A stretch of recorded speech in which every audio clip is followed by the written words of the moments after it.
அனைவருக்கும் வணக்கம். அண்ணன் சீமான் அவர்கள் இந்த தேர்தலில் வாக்கு வங்கி பின்னாடி வாங்கிட்டாங்க. இதற்கு யாரு காரணம் அப்படின்னு கேட்டீங்கன்னா சாட்டை துரைமுருகன் தான் காரணம். அவர்னால தான் நாம் தமிழ் கட்சி இவ்வளவுக்கு பின்னடைவா போயிடுச்சுன்னு சொல்லிட்டு ஒரு தரப்பினர் பேசிட்டு இருக்காங்க. அதே நேரத்தில் அண்ணன் சீமான் அவர்கள் அன்னைக்கு விஜய் அவர்களோட கூட்டணி வைக்காம வெளியில வந்ததுக்கு என்ன காரணம் அப்படிங்கிறத இன்னைக்கு விஜய் அவர்கள் ப்ரூவ் பண்ணியிருக்காங்க. ஏன்னா எந்த அளவுக்கு தமிழ் இனத்திற்கு துரோகிகள் அதிகமா இருக்காங்க அப்படிங்கிறத அன்னைக்கே அண்ணன் சீமான் அவர்கள் கணிச்சிருக்காங்க. இதை பற்றி தான் இன்னைக்கு ஆனந்தன் டாக்ஸ் வலைவலியில மிக தெளிவா பார்க்க போறோம். அரசியல்ல நீங்க தலையிடலனா கட்டாயம் அரசியல் உங்க வாழ்க்கையில தலையிடும். தமிழ்நாட்டு அரசியல்ல நடிகர் விஜய் அவர்கள் தமிழக மக்களை ஆளக்கூடாது, தமிழ்நாட்டினுடைய சிஎம்மா முதல்வராக வந்துடக்கூடாது அப்படின்னு தமிழ் தேசியவாதிகள் அனைவரும் விரும்பினாங்க. அதாவது தமிழ் தேசியவாதிகள் மட்டும் இல்ல, அறிவார்ந்தவங்கள், அரசியலை உற்று நோக்கக்கூடியவர்கள் மிக அதிகமா விரும்பினாங்க. விஜய் அவர்களை அப்படிலாம் கிடையாது, மக்கள் அவருக்கு ஆதரவு கொடுத்துட்டாங்க, அவரை வாக்கு வங்கியை உயர்த்தி அவரை தமிழ்நாட்டோட சிஎம் ஆகணும்னு மக்கள் முடிவு பண்ணிட்டாங்க அப்படின்னு சொல்றாங்க. அது லாஜிக் கிடையாது. கிட்டத்தட்ட 1.25 கோடி பேர் விஜய் அவர்களுக்கு வாக்கு செலுத்தியிருக்காங்க அப்படின்னா 3.25 கோடி பேர் விஜய்க்கு அவர்கள் வரக்கூடாதுன்னு எதிர்ப்பு தெரிவிச்சு திமுகவுக்கோ அதிமுகவுக்கோ நாம் தமிழருக்கோ இல்ல மற்ற இதர கட்சிகளுக்கோ வாக்கு செலுத்தியிருக்காங்க. அப்ப விஜய் வரணும்னு நினைச்சு வாக்கு செலுத்தியதை விட விஜய் வரக்கூடாதுன்னு நினைச்சு எதிர்ப்பா மாற்று கட்சிகளுக்கு வாக்கு செலுத்தி இருக்கக்கூடிய எண்ணிக்கை அதிகம் தானே. அப்ப அதன் அடிப்படையில் பாத்தீங்கன்னா கிடையாது. ஆனா இந்திய அரசியலமைப்பு சட்டம் என்ன சொல்லுதுன்னா, எத்தனை பேர் வேணாலும் போட்டி போடுங்க, தனியா யார் அதிக வாக்குகள் வாங்கியிருக்காங்களோ அவங்க தான் வெற்றி பெறுவாங்கிற அந்த அடிப்படையில பாத்தீங்கன்னா 108 இடங்கள்ல விஜய் அவர்கள் பிடிச்சிருக்காங்க. மற்ற திமுகவா இருக்கட்டும் அதிமுகவா இருக்கட்டும் மற்ற கட்சிகள்லாம் இருக்கட்டும் எல்லாரும் அதோட எண்ணிக்கை கம்மியா இருக்கிறதுனால விஜய் அவர்கள் முதல்வராக வர்றதுக்காக மக்கள் அதிகமாக விரும்பிட்டாங்கன்னு சொல்லி ஒரு பரப்புரை தமிழகம் முழுக்கும் இருந்துச்சு. ஆனா ஆளுநர் அவர்கள் என்ன பண்ணிட்டாங்க அப்படின்னா, விஜய் அவர்களை முதல்வராக பதவி ஏற்பதற்கு அழைப்பு விடுக்கவே இல்லை. 3 முறை விஜய் அவர்கள் ஆளுநரை சந்திச்சு பதவி ஏற்கிறதுக்காக கேட்டும் அவர் அதுக்கு அழைப்பு கொடுக்காததுக்கு மிக முக்கிய காரணம் என்னன்னா, அரசியலமைப்பு சட்டம் என்ன சொல்லுது, தமிழ்நாட்டில் இருக்கக்கூடிய 234 சட்டமன்ற தொகுதிகள்ல பெரும்பான்மையாக, அதாவது 118 இடங்கள்ல யாரு பிடிச்சிருக்காங்களோ அவங்க தான் ஆட்சி அமைக்க நான் கூப்பிடுவேன் அப்படின்னு ஆளுநர் சொல்லிட்டாரு. அதான் அரசியலமைப்பு சட்டத்துல இருக்குன்ட்டு 108 இடங்களை வச்சிருக்கக்கூடிய விஜய் அவர்கள் அது இல்லாதனால இப்ப அவர் என்ன பண்றாரு அப்படின்னு கேட்டீங்கன்னா, 108 இடங்களுக்கு வேற யாராவது ஒருத்தவங்க ஒரு 10 பேர் 12 பேர் நமக்கு ஆதரவு கொடுத்தா நல்லா இருக்கும் அப்படிங்கிற காரணத்திற்காக அவர் மற்ற எம்எல்ஏக்கள் வெற்றி பெற்றிருப்பாங்களா மாற்று கட்சியில் அதை தேட ஆரம்பிச்சாரு. நீங்க எல்லாரும் இந்த ஒரு விடயத்துல ரொம்ப கவனமா நீங்க யோசிச்சு பாருங்க. விஜய் அவர்கள் தமிழ்நாட்டு அரசியலை எதிர்த்தது திமுகவை, திமுகவினுடைய கூட்டணியை நல்லா தெரிஞ்சுக்கங்க, திமுகவினுடைய கூட்டணியை முழுக்க முழுக்க எதிர்த்தாரு. மிக முக்கியமா சொல்ல போனா திமுகவை கடுமையாக விமர்சனம் பண்ணாரு. ஆனா திமுக இருக்கக்கூடிய காங்கிரஸா இருக்கட்டும், திமுகவினுடைய வாக்கு வாங்கி, அதாவது திமுக எந்த இடங்கள்ல வெற்றி பெருக்கோ அந்த இடங்கள திமுகவினுடைய ஆதரவாளர்கள், அதாவது ஸ்டாலின் அவர்கள் முதல்வராக ஆக வேண்டும்னு ஓட்டு போட்டிருப்பாங்கல்ல காங்கிரஸுக்கு, அந்த கூட்டணி தர்மத்திற்காக, அந்த வாக்குகளை வாங்கி வென்ற காங்கிரஸ தன்னுடைய கூட்டணிக்கு கூப்பிட்டிருக்காரு தேர்தல் வாக்கு வங்கிக்கு வெற்றி பெற்றதுக்கு பிறகு. அதற்கடுத்து திருமாவளவன் அண்ணன் விசிகாவோட கட்சியை சேர்ந்தவங்க. விசிகா இதே திருமாவளவன் அவர்கள் எலெக்ஷன் அப்போ ஓட்டு கேட்கும்போது என்ன சொன்னாரு, விசில் அடிக்கக்கூடியவர்களை தேட்டருக்கு அனுப்புங்க, தேட்டர்ல போய் விசில் அடிக்கட்டும், சட்டசபைக்கு அனுப்பாதீங்கன்னு சொன்ன இன்னைக்கு அண்ணன் திருமாவளவன் அவர்கள் இன்னைக்கு யாரு விஜய் அவர்களுக்கு 4 நாட்கள் 5 நாட்களுக்கு பிறகு இறுதியாக விஜய் அவர்களுக்கு ஆதரவு கொடுத்திருக்காரு. அப்ப இதுக்கு நடுவுல இத்தனை நாட்கள் இழுபறிக்கு என்ன காரணமா இருக்கும்? ஒருவேளை மக்கள் அரசியல் விமர்சகர்கள் சொல்லுவது போல குதிரை பேரம், அதாவது எனக்கு டீலிங் இருக்குல்ல, பணமா இருக்கட்டும் இல்ல அதிகாரமா இருக்கட்டும், எதுவா இருந்தாலும் அந்த டீலிங் இத்தனை நாள் இழுத்து அதன் பிறகு அவர் ஆதரவு கொடுத்திருக்காரோ அப்படிங்கிற சந்தேகம் நமக்கு இருக்கு. இதே போல கம்யூனிஸ்ட் கட்சி, கம்யூனிஸ்ட் மண் சார்ந்து மக்கள் சார்ந்து போராட்டங்களை கொடுப்பாங்க. போராட்டம்னாவே கம்யூனிஸ்ட் தான் அப்படின்னு இருக்கும். இதற்கு மத்தியில இங்க பாத்தீங்கன்னா நம்ம இங்க இருக்கக்கூடிய கம்யூனிஸ்ட பத்தி ஒண்ணு சொல்லணும்னா, உங்களுக்கு 30 வருடங்களுக்கு முன்னாடி நடந்த வாச்சாத்தி படுகொலை, தருமபுரி மாவட்டத்துல வாச்சாத்தி அப்படிங்கிற ஒரு கிராமம், அந்த கிராமத்துல சந்தன மரங்களை கடத்துறாங்க, அதற்கு இந்த மக்கள் உறுதுணையாக இருக்காங்க அப்படிங்கிற விஷயம் வெளியில அன்னைக்கு இருக்கக்கூடிய அதிமுக அரசாங்கம் அந்த கிராமத்துல ரைடு விடுவதற்காக காவல்துறையவும் அதே நேரத்தில் ஃபாரஸ்ட் வனத்துறையினரையும் இது வருவாய்த்துறையினரையும் அனுப்பிச்சு கிட்டத்தட்ட ஒரு 269 அரசு அதிகாரிகள், காவல்துறை, ஃபாரஸ்ட், அதே ரெவன்யூ இந்த 3 டிபார்ட்மெண்ட்டும் உள்ளக்க போறாங்க. அந்த கிராமத்துல இருக்கக்கூடிய கிராம மக்களை ஃபுல்லா கிட்டத்தட்ட 600 மக்களுக்கு மேல இருக்கக்கூடிய அந்த மக்களை ஒரு இடத்துல வந்து குமிச்சு அங்க ஒரு கூட்டத்தை இது பண்ணி அங்க அடிச்சு சித்திரவதை பண்ணி அவங்க வீட்டுகளை ஃபுல்லா சோதனைடுறாங்க. எதுவும் மறைச்சு வச்சிருக்காங்களா, சந்தன மரங்கள்லாம் மறைச்சு வச்சிருக்காங்களா அப்படின்னு தேடி வீடுகளை ஃபுல்லா கண்ணா பின்னு உடைச்சு அவங்களோட வாழ்க்கையவே சின்னாபின்னமாக்குன அந்த அதிமுக அரசாங்கம், அந்த அதிமுக அரசாங்கத்தினுடைய வனத்துறை அமைச்சராக இருந்தவர் தான் இன்னைக்கு தீய சக்தி, அதாவது தூய சக்தியா இருக்கக்கூடிய தாவேகாவினுடைய செங்கோட்டையன் அவர்கள் வந்து அன்னைக்கு அதிமுகவினுடைய வனத்துறை அமைச்சர். அவருடைய கட்டுப்பாட்டுல அவருடைய அரசாங்கத்தின் கீழே தான் வந்து அங்கே அந்த அவ்வளவு பெரிய அந்த ஒரு படுகொலை நடந்துச்சு. அந்த படுகொலைன்னு சொல்ல முடியாது, அவ்வளவு பெரிய ஒரு அசிங்கமான ஒரு விஷயம் நடந்துச்சு. அதுல 18 பெண்களுக்கு மேல கற்பழிக்கப்பட்டாங்க. அவங்க அது ஒரு பெரிய கொடூரம், தமிழ்நாடே வந்து உலுக்கிய கொடூரம். அதை வந்து சட்டசபையில அப்படி ஒண்ணு நடக்கவே இல்லை அப்படின்னு அன்னைக்கு இருக்கக்கூடிய அதிமுகனுடைய ஜெயலலிதா அரசாங்கம் வந்து பேசினாங்க. அதை வெட்ட வெளிச்சத்துக்கு வெளியில மக்கள் மத்தியில கொண்டு வந்தது கம்யூனிஸ்ட். அந்த கம்யூனிஸ்ட்ல இருக்கக்கூடிய சண்முகம் அவர்கள் வந்து அந்த விஷயத்த மலைவாழ் மக்களுடைய இயக்கங்களோட சேர்ந்து அந்த விஷயத்த கொண்டு வந்தாங்க, போராடினாங்க. அப்படிப்பட்ட கம்யூனிஸ்ட் அதற்கு தண்டனை வாங்கி கொடுத்தாங்க. அதுல அந்த கம்யூனிஸ்ட்ல அந்த சண்முகம் அவர்கள் வந்து ஒரு இடத்துல சொல்லியிருப்பாரு, இவரும் இன்னொருத்தரும் சேர்ந்து வந்து இந்த பிரச்சனையை வந்து வெளிக்கொண்டு வராங்க, இவங்களை போட்டு தள்ளிட்டா பிரச்சனையே இல்லைன்னு. யாரு இன்னைக்கு இருக்கக்கூடிய செங்கோட்டையன் எதுல இருக்காரு, விஜய் அவர்கள் கட்சியில் இருக்கக்கூடிய செங்கோட்டையன் அவர்கள் அன்னைக்கு இதே கம்யூனிஸ்டினுடைய இன்னைக்கு பூச்சலா இருக்கக்கூடிய சண்முகம் அவர்களை போட்டு தள்ளிட்டா, அவரை வந்து கொலை பண்ணிட்டா போயிடும், பிரச்சனை எல்லாம் வந்து தீர்ந்துரும், வெளியில இந்த பிரச்சனையும் வராது அப்படின்னு பேசிட்டாரு அப்படின்னு தகவல் சொன்னது யார் தெரியுமா? இதே சண்முகம் அவர்கள் தான் பேசினாரு. யாரு? கம்யூனிஸ்டினுடைய பொதுச் செயலாளர். இன்னைக்கு அதே சண்முகம் அவர்கள் செங்கோட்டையன் அவர்களோட சேர்ந்துட்டு கைகோர்த்து வந்து விஜய் அவர்களுக்கு ஆதரவு தெரிவிக்கிறாரு. இது எவ்வளவு கேவலம்! நீங்க தான் உங்களை கொலை செஞ்சிருவாரு அப்படின்னு சொன்னத செங்கோட்டையனோட இன்னைக்கு வந்து ஒன்னா சேர்ந்து ஆதரவு கடிதத்தை கொடுக்குறீங்களே, இது எப்பேற்பட்ட கேவலமான அரசியல்! என்ன சொல்றதே தெரியல. இப்படி ஒரு கம்யூனிஸ்ட், இப்படிப்பட்ட திருமாவளவன் அவர்கள், இப்படிப்பட்ட காங்கிரஸ், இந்த இனத்தை 1.5 லட்சம் பேரை பக்கத்துல அம்மான்னு சொல்லி கதர்ன இலங்கையில இருக்கக்கூடிய ஈழ தமிழர்களை கொன்று குவிச்ச அந்த போருக்கு உறுதுணையாக சப்போர்ட்டா இருந்தது இந்த காங்கிரஸ். இந்த காங்கிரஸோட இன்னைக்கு விஜய் அவர்கள் வந்து ஒத்து போறாரு, அவரோட உடனே கூட்டணி வைக்கிறாரு. எப்படி? இதே காவிரி பிரச்சனைக்கு காங்கிரஸ் தான், கச்சத்தீவு பிரச்சனைக்கு காங்கிரஸ் தான். தமிழ்நாட்டில் எந்த பிரச்சனையா இருந்தாலும் சரி, இந்த மக்கள் நலன் சார்ந்த எல்லா பிரச்சனைக்கும் மிக முக்கிய காரணம் காங்கிரஸ். இந்த காங்கிரஸோட கூட்டணி வச்சுக்கிட்டு நீங்க எப்படி மக்களுக்கு கச்சத்தீவை மீட்டு கொடுப்பீங்க? இந்த காவிரியில் இருக்கக்கூடிய நிதி, அந்த நீர் பிரச்சனையை வந்து எப்படி நீங்க மக்களுக்கு வந்து பெற்றுக் கொடுப்பீங்க? உரிய நியாயத்தை பெற்றுக் கொடுப்பீங்க? பக்கத்துல இருக்கக்கூடிய கேரளால காங்கிரஸா கம்யூனிஸ்டா இருந்தா இப்ப பிரச்சனை.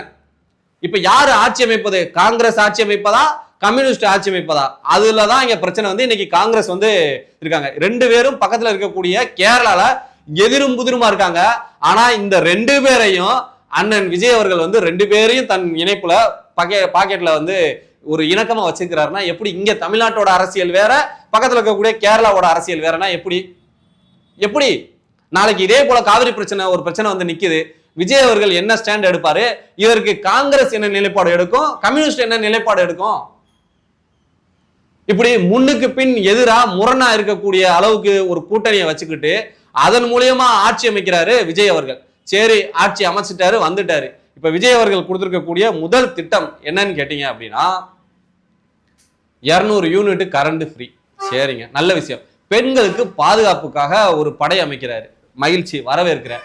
போதைப் பொருட்கள் தடுப்புக்காக வராது. 3மே உண்மையிலேயேங்க நான் மனதார ஏத்துக்கிறேன்.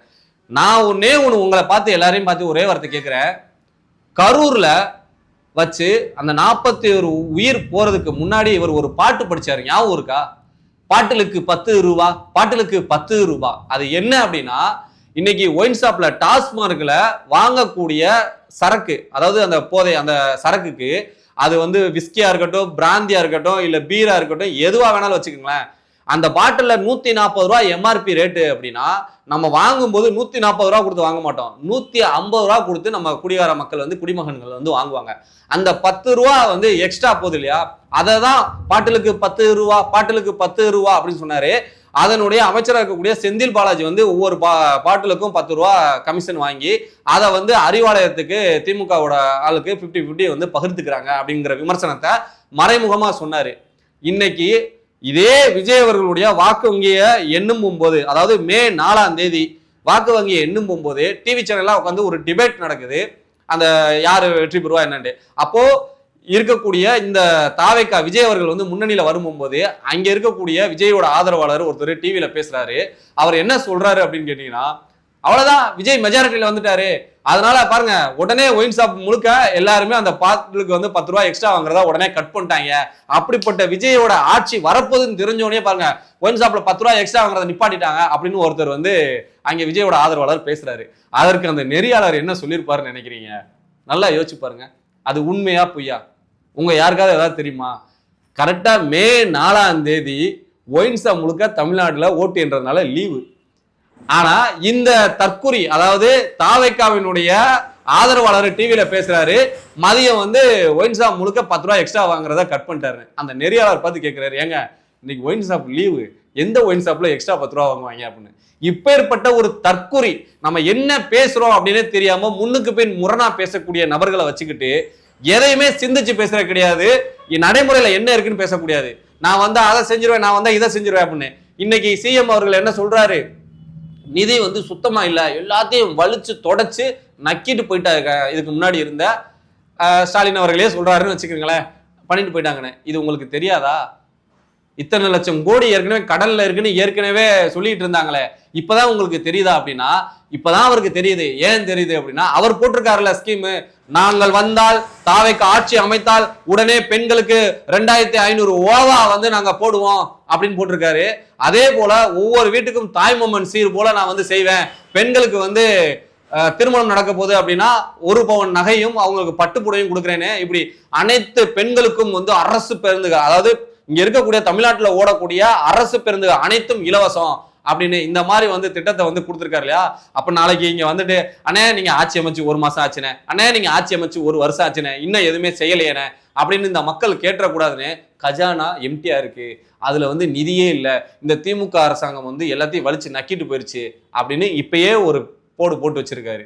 அப்ப மக்களை ஏமாற்றுவதற்கு, மக்களை கவர்வதற்கு தேர்தல் நேரத்தில் ஒரு வாக்குறுதிகளை கொடுத்து இந்த இளைய சமுதாய பிள்ளைகளை ஃபுல்லா மறைமாற்றி ஏமாத்தி மற்றவர்கள் மீது தவறான ஒரு கண்ணோட்டத்தை, தவறான ஒரு விஷயத்தை வந்து சோசியல் மீடியால ஃபுல்லா பரப்பி அதன் மூலியமா வந்து வாக்குகள் வாங்கி வென்றுட்டு இன்னைக்கு மாத்தி பொய் விமர்சனங்களை பேசிக்கிட்டு இருக்காரு விஜய் அவர்கள். இது உங்களுக்கே இது நியாயமா? முதல்வர் விஜய் அவர்களே இது எல்லாத்தையும் இப்படி செய்வாரு, இது போலதான் நடக்கும்னு ஏற்கனவே அண்ணன் சீமான் அவர்கள் அவரோட நீலாங்கரையில, விஜய் அவர்களும் அண்ணன் சீமான் அவர்களும் நீலாங்கரையில ஒரு இனோவா கார்ல 1 மணி நேரம் வந்து டிராவல் பண்ணி பேசியிருக்கிறதாக செய்திகள் வந்துச்சு.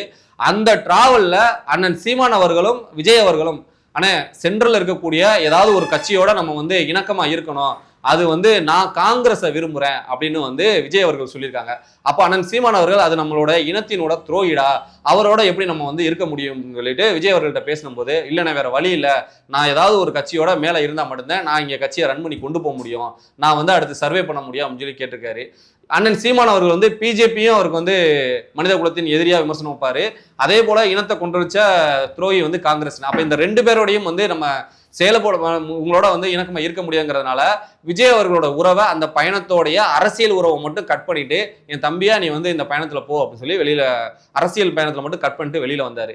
அது இன்னைக்கு நீங்க பாத்தீங்கன்னா விஜய் அவர்கள் ஜெயிச்ச பிறகு இன்னைக்கு காங்கிரஸ் உடனே போய் கூட்டணியில் நிக்குதுல்ல, இதை பார்க்கும்போது நமக்கு தெரியுது இல்லையா, அண்ணன் சீமான் அவர்கள் அன்னைக்கு இதை கட் பண்ணிட்டு வெளியில வந்தது மிக சரி அப்படின்ட்டு. ஒருவேளை சில பேர் எல்லாரும் சொல்றாங்க, விஜய் அவர்களோட வந்து நம்ம கூட்டணி வச்சிருந்தா இன்னைக்கு நம்ம ஏதாவது ஒரு சில சீட்டுகளை வாங்கி உலக போயிருந்திருக்கலாம் அப்படின்ட்டு. எப்படி போவீங்க? இன்னைக்கு சீட்டு வாங்கி நீங்க போயிருந்தாலும் காங்கிரஸோட இப்ப நீங்களும் கூட்டணி வைக்க வேண்டிய சூழ்நிலைக்கு தள்ளப்பட்டிருப்பீங்களே. விஜய் அவர்களோட நாம் தமிழர் கூட்டணியில் இருந்திருந்தா, ஒரு வேளை பெரும்பான்மை கிடைக்காம இதே போல இருந்திருந்தா, இன்னைக்கு காங்கிரஸோட இந்த மாதிரி கூட்டணிக்கு வந்திருந்தா நம்மளை பார்த்து தமிழக மக்கள் கேட்க மாட்டாங்களா? அப்ப அன்றே கணித்து அண்ணன் சீமான் அவர்கள் வெளியில வந்தது சரியா இல்லையா? உடனே விஜய் அவர்கள் இந்த மாதிரி செய்வார் இருந்தாங்க. அன்னைக்கு விஜய் அவர்களை கடுமையா திமுக வந்து நம்ம எவ்வளவுக்கு விமர்சனம் பண்ணமோ அதே அளவுக்கு இன்னும் ஒருபடி மேல போய் விஜய் அவர்களை கடுமையா விமர்சனம் பண்ணது, இந்த நிலைமை வந்து நின்றக்கூடாது அப்படிங்கிற காரணத்திற்காக தான் விமர்சனம் பண்ணாங்க. இதுல அண்ணன் சாட்டை துரைமுருகன் அவர்கள் வந்து கடுமையா விமர்சனம் பண்ணாரு அப்படின்னு சொல்லி சொல்றாங்க. ஆமா, விமர்சனம் இந்த அளவுக்கு விஜய் அவர்கள் நிற்பாரு, இந்த அளவுக்கு நிக்கிறாருன்னு தானே எல்லாருமே பண்ணோம். உடனே இன்னைக்கு வந்து நாம் தமிழர் தோற்றதுக்கு வந்து விஜய் சாட்டை துரைமுருகன் அவர்கள் தான் வந்து காரணம் அப்படின்னு கிடையவே கிடையாதுங்க. சாட்டை துரைமுருகன் அவர்கள் வந்து விமர்சனம் வச்சாங்க. திமுகவை எந்த அளவுக்கு விமர்சனம் வச்சாங்களோ, அதே போல காங்கிரஸை எந்த அளவுக்கு விமர்சனம் வச்சாங்களோ, பிஜேபி எந்த அளவுக்கு விமர்சனம் வச்சாங்களோ, அதே அளவுக்கு விஜய் அவர்கள் மீது விமர்சனம் வச்சாங்க. விஜய் அவர்களை இன்னும் ஒருபடி போய் கொஞ்சம் நக்கல் பண்றதுக்கு அணில் குஞ்சுகள் தற்கூறிகள் சொன்னது காரணம் என்னன்னா, அவர்கள் அந்த அளவுக்கு அவர்களுடைய செயல்பாடுகள் இருந்துச்சு. அவருக்கு போய் போஸ்ட் மரத்துல ஏறுறதும் இந்த மாதிரி அவங்க செஞ்சதுனால அந்த அணில் ஒரு பேர் வச்சு விமர்சனம் பண்ணாரு. அவ்வளவுதான். அவங்கள அந்த அளவுக்கு கடுமையா தாக்குனாங்க. அவ்வளவுதானே தவிர்த்து அதன் மூலியமாக வந்து நாம் தமிழர் கட்சி சரிவா போயிருச்சு அப்படின்னு கேட்டீங்கன்னா இல்லவே கிடையாது. விமர்சனம் என்பது எல்லாரும் மீதையும் வச்சுக்கிட்டு தான் இருக்கோம் அப்படிங்கிறத நீங்க எல்லாரும் புரிஞ்சுக்கிட்டு, நாம் தமிழர் கட்சி இனி வரக்கூடிய காலங்கள்ல எப்படி திமுகவினுடைய ஆட்சி சரியில்லை, அவங்க என்ன தவறு செஞ்சாங்களோ அதற்கெல்லாம் சுட்டி காமிச்சு மக்களுக்கு வந்து நம்ம எப்படி போராட்டங்கள் பண்ணி மக்கள்கிட்ட வந்து நின்றோமோ, அதே போல திமுக அதாவது இப்ப இருக்கக்கூடிய விஜய் அவர்களுடைய ஆட்சியில ஏதேனும் பிழைகள் நடந்துச்சுன்னா கண்டிப்பா நடக்கும். அப்படி நடக்கும்போது அவர்களை சுற்றி காமிச்சு மக்கள் மத்தியில வந்து நம்ம இன்னும் வீரியமா மக்களோட வந்து நின்றோம் அப்படின்னா நிச்சயமா வெல்லலாம். நம்ம எப்பயும் வந்து தளரக்கூடாது. நம்ம உண்மையிலேயே தளர மாட்டோம் அப்படிங்கிறது உங்க எல்லாருக்குமே தெரியும். இன்னும் வீரியமா இன்னும் வேகமாக நம்ம வந்து இன்னும் செயல்பாடுகளை வந்து பெருக்கிக்கிட்டு வரக்கூடிய நாட்கள்ல மக்களாக நம்ம நின்றோம் அப்படின்னா உறுதியாக அடுத்த தேர்தலில் நல்ல ஒரு ரிசல்ட்டை நம்ம வந்து பார்க்கலாம் அப்படின்னு கூறி விரைவுகிறேன். நன்றி. அரசியல்ல நீங்க தலையிடலைன்னா கட்டாயம் அரசியல் உங்க வாழ்க்கையில தலையிடும்.